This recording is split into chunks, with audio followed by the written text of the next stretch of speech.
اعوذ باللہ من الشیطان اللعین الرجیم بسم اللہ الرحمن الرحیم السلام علیکم ورحمۃ اللہ وبرکاتہ۔ ایک بار پھر آپ عزیزان کی خدمت میں کچھ عرض کرنا چاہتا ہوں، چونکہ آج جو یہ سوشل میڈیا پہ وائرل ہوتا جا رہا ہے اور ہمارے مسلمان بھائیوں میں شاید اگرچہ ان کی کوشش یہی ہے درار پیدا کرنا، لیکن ان کو بتاتے چلیں کہ یہ جو آپ کا مقصد ہے، آپ اس مقصد میں انشاءاللہ ضرور ناکام ہوں گے۔ آپ کا جو یہ مقصد ہے درار پیدا کرنا، اتحاد بین المسلمین کو ختم کرنا، انشاءاللہ آپ اس مقصد میں کامیاب کبھی نہیں ہوں گے۔ چلے اس حوالے سے کچھ باتیں آپ کے سامنے عرض کرتا چلوں کہ یہ جو وسیم رضوی جو کچھ باتیں بول رہا ہے قرآن شریف کے متعلق، قرآن شریف کے بارے میں، کہ قرآن شریف جو کہ ہے اور اس نے اس کو کتاب عثمانی کے نام سے کہا ہے، لیکن آپ کو یہاں پر ایک بات بتانا چاہتا ہوں کہ اگر چلو میں بھی مانتا ہوں، ایک منٹ کے لیے میں بھی مانتا ہوں کہ یہ کتاب عثمانی ہیں، لیکن کیا یہاں پر مجھے اس بندے کی بات ماننی ہے جو بندہ اپنے چہرے پر سنت رسول کو بھی نہیں رکھ رہا ہے؟ وہ رسول کی باتیں کر رہا ہے لیکن سنت رسول بھی اپنے چہرے پہ نہیں ہے۔ سب سے پہلے ایک حرام کام وہی سے انجام دیتا چلا آ رہا ہے۔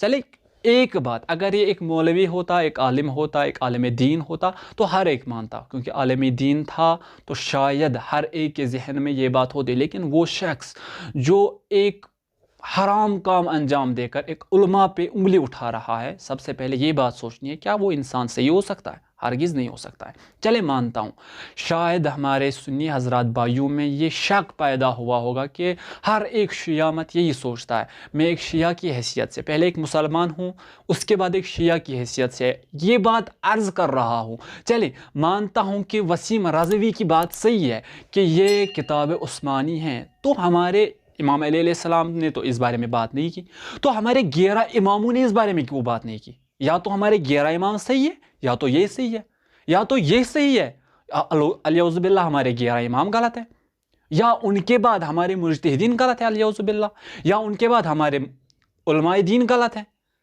کیا کون غلط ہے؟ دونوں میں سے تو ایک غلط ہو سکتا ہے، لیکن آپ سوچیں وہ علماء جو ہمیں ہمیشہ حق کی دعوت دیتے ہیں، وہ مجتہدین جو ہمیں ہمیشہ صراط مستقیم دکھاتے ہیں، وہ قرآن جو خود کہتے ہیں، جو خود اپنی گواہی دیتی ہے، کیا اس میں کوئی شک پیدا کر سکتا ہے؟ ایسا ہو ہی نہیں سکتا ہے۔ یہ جو آج ٹرینڈ چل رہا ہے، یہ جو آج سوشل میڈیا پہ یہ باتیں شیئر ہو رہی ہے، بہت زیادہ لوگوں تک پہنچ رہی ہے، پہنچاؤ، اتنا زیادہ پھیلاؤ کہ لوگوں کو پتہ چلے کہ یہ ایک انسان جو آپ میں اور مجھ میں ایک درار پیدا کرنا چاہتا ہے، جو ہم میں ایک پھوٹ ڈالنا چاہتا ہے، جو ہم میں ایک دیوار پیدا کرنا چاہتا ہے، جو ہمیں ایک دیوار کھڑا کرنا چاہتا ہے، جس کی ہم ایک مطلب یہ بھی سمجھے کہ جس کی ہم بچپن سے پرورش کرتے آئے ہیں، اس اتحاد کو یہ ختم کرنا چاہتا ہے۔ اصل میں یہ سب کچھ جو چل رہا ہے نا، یہ اتحاد بین المسلمین کو ختم کرنے کی سازش ہو رہی ہے۔ چلیں ایک امام خمینی علیہ الرحمہ سے ایک دن سوال کیا گیا تھا، یا امام خمینی آپ کن سے ڈرتے ہیں؟ کیا آپ کو کسی دشمن سے ڈر لگتا ہے؟ امام خمینی نے وہاں سے کیا جواب کہا؟ امام خمینی علیہ الرحمہ فرماتے ہیں کہ مجھے اس دشمن سے کوئی ڈر نہیں لگتا ہے جو سامنے سے آ کے مجھ پہ ٹینکوں سے، گنوں سے وغیرہ ہر ایک ہتھیار سے حملہ کرے، اس سے مجھے کوئی ڈر نہیں لگتا ہے۔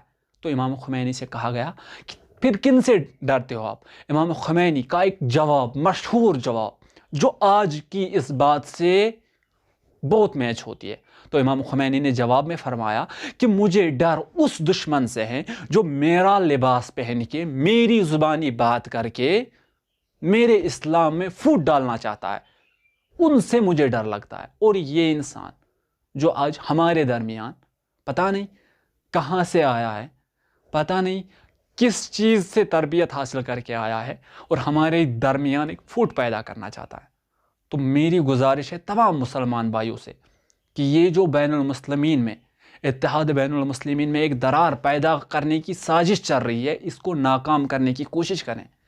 یہ جو اتحاد بین المسلمین کی سازشیں رچی جا رہی ہے، ان سازشوں کو ختم کریں، ان سازشوں میں نہ آئیں۔ شاید کسی کے ذہن میں یہ آیا ہوگا، شاید کسی مسلمان بھائی کے ذہن میں یہ آیا ہوگا کہ ہر ایک اس کے جیسا ہوگا، لیکن آپ کو یہ بتائیں کہ کوئی ایسا نہیں ہے۔ بس کچھ دیکھیں، کچھ سمجھے، کچھ سوچیں کہ جو یہ بول رہا ہے کیا اس کی باڈی لینگویج اور اس کی لینگویج میچ کر رہی ہے؟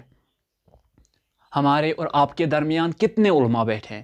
کیا ان میں سے آج تک کسی ایک نے اس بات کو واضح کیا ہے؟ کیا ان میں سے آج تک کسی ایک علماء نے اس بات کو ظاہر کیا ہے کہ ایسا ہے؟ نہیں، ایسا نہیں ہے، بلکہ یہ سب کچھ جو ہو رہا ہے اتحاد بین المسلمین کو ختم کرنے کی سازش ہو رہی ہے۔ اور آپ سب عزیزان سے یہ گزارش کرتا ہوں کہ آپ سب ایک ہو جائیں۔ آج ایک نہیں ہوئے تو کبھی ایک نہیں ہوں گے، اور آج الگ ہوئے تو ہمیشہ الگ رہیں گے۔ اس بات کو یاد رکھیں، ہر ایک مسلمان چاہے شیعہ ہو چاہے سنی ہو، آج پہلی بار میں ایک دوسرے کو الگ الگ کر کے بول رہا ہوں، چاہے شیعہ ہو یا سنی ہو، ہر ایک اٹھیں، ہر ایک آگے آئیں اور اس بات کو دیکھیں کہ کیا غلط ہے اور کیا صحیح ہے۔ اگر شیعہ حضرات اس بارے میں نہیں آئیں تو شاید ہمارے سنی بھائیوں کے دماغ میں یہی آئے گا کہ یہی صحیح ہے، لیکن ان کو دکھائیں، ان کے ساتھ رہیں، ہر ایک ساتھ رہیں، مسلمان ایک ہو جائے اور سمجھیں اور سوچیں کہ یہ جو ہو رہا ہے یہ ہم لوگوں کو الگ کرنے کی ایک سازش ہو رہی ہے اور اس سے زیادہ کچھ نہیں ہے۔ والسلام علیکم ورحمۃ اللہ وبرکاتہ۔ خدا حافظ، فی امان اللہ۔